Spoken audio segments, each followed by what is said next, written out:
Државјаните на Република Македонија на привремена работа или престој во странство кои сакаат да го остварат своето избирачко право на предвремените избори за пратеници во Собранието на Република Македонија, закажани за 5 јуни 2016 година, можат да поднесат пријава за гласање најдоцна до 9 мај годинава, а истата е објавена на сајтот на Државната изборна комисија.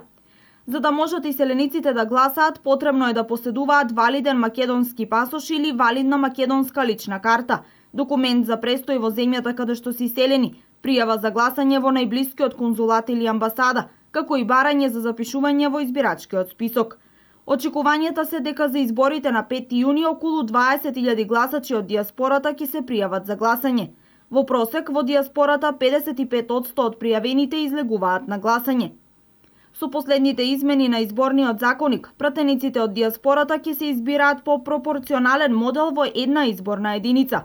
Потребниот минимум гласови за да биде избран пратеник од дијаспората е 6400. Тоа значи дека дијаспората може да има максимум 3 пратеници.